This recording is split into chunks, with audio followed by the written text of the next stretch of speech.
Hello there, this is Mr. D, come to you with the Holy Chronicles. In Genesis, of course, produced by Mr. D, based on the Holy Bible. And this is chapter 39. And if you haven't marked my subscribe button, please do so. And we'll go ahead and get started. Oh, remember, this one will be about Joseph, this chapter. The last one, remember, was about his brother, Judah, and his children, his boys, and his first son's wife. Well, Joseph in this one, remember, was sold, given, however, to those merchants that were traveling by instead of being killed. And Reuben and all of them were sad, but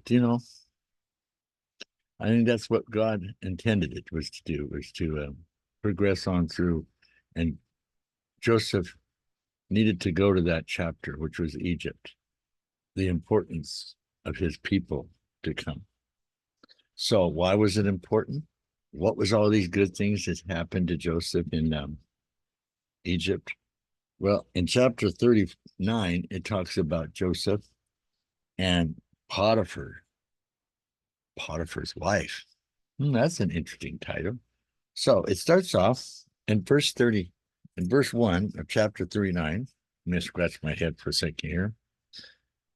Oh, yes. Now Joseph had been taken down to Egypt. Potiphar, an Egyptian, who was one of Pharaoh's officials, the captain of the guard, bought him from the Ishmaelites who had taken him there. The Lord was with Joseph so that he prospered, and he lived in the house of an Egyptian master. That's pretty cool, When his master saw that the Lord was with him and that the Lord gave him success in everything he did, Joseph found favor in his eyes and became his attendant. Potiphar put him in charge of his household, and he entrusted to his care everything he owned. From the time he put him in charge of his household, and he entrusted to his care everything he owned. From the time he put him in charge of his household, I repeat it, and all the other that he owned. The Lord blessed the household of Egyptians because of Joseph. The blessings of the Lord was on everything Potiphar had, both in the house and in the field. So Potiphar left everything he had in Joseph's care. With Joseph in charge, he did not concern himself to anything except the food he ate. I couldn't figure out what it meant by the food he ate. I do impress that he realized that Joseph would be a positive asset to his equity, and it would keep things in order. And they knew that his God, Joseph's God, Jacob's God, Abraham's God, our God, the God of this world, was behind him. And whatever Joseph was doing was with the blessings of God. So we go on further into this chapter 39. And it says here, okay, in 39, now Joseph was well built and handsome. And after a while, his master's wife took notice of Joseph and said, "Come to bed with me." Probably said a little bit more romantic than come to bed. Well, but he refused. He was a really strong, he can handle a female. You know why? Because he was doing God's work. And when we do God's work, I believe that we're given that extra inner strength that holds us together to be faithful to our God. And he needed to be faithful to his God as well as to his master. So going out and being with the prince, the prince's wife, was not a reality. But he refused with me in charge. But he refused. With me in charge, he told her, my master does not concern himself with anything in the house. Everything he owns, he has entrusted to my care. No one is greater in this house than I am. My master has withheld nothing from me except you, because you are his wife. How then could I do such a wicked thing and sin against God?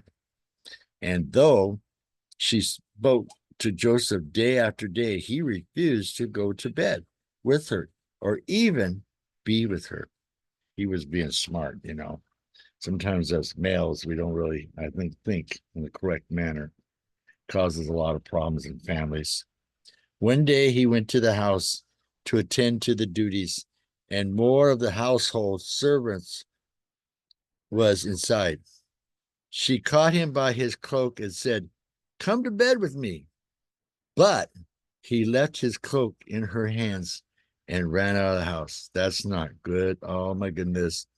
When she saw that he had left the cloak in her hands and had run out of the house, she called her household servants and said, look, she said to them, this Hebrew has been brought to us to make sport of us. He came in here to sleep with me, but I screamed. When he heard my scream for help, he left his cloak beside me and ran out of the house. Sometimes things don't always get said, it sounds like, the way they fall. But this woman is saying that Joseph was unfaithful to his master, and he was doing naughties, no-nos with his wife.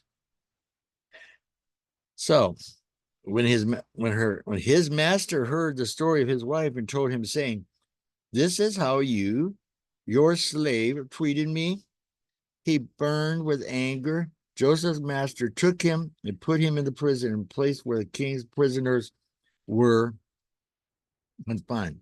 But while Joseph was there in prison, the Lord was with him. He showed him kindness and granted him favor in the eyes of the prison warden. So the warden put Joseph in charge of all those held in the prison, and he was made responsible for all was done there.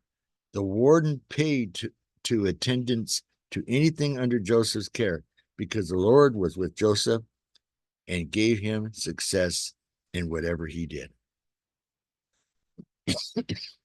Well, you know what?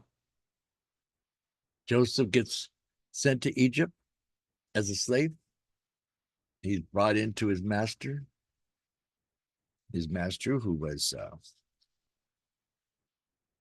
Potiphar, and is accused of things again. He gets thrown in prison, and God still blesses him even more. And now he has a responsibility in the jail. There must be a good reason. Well, I'm sure we're going to find out in the next chapter. So I would hope that maybe you will follow through into chapter 40. May God be with you. And don't forget, mark whatever side it's on. Mark my subscribe button. May God be with you. God bless you. Mr. D.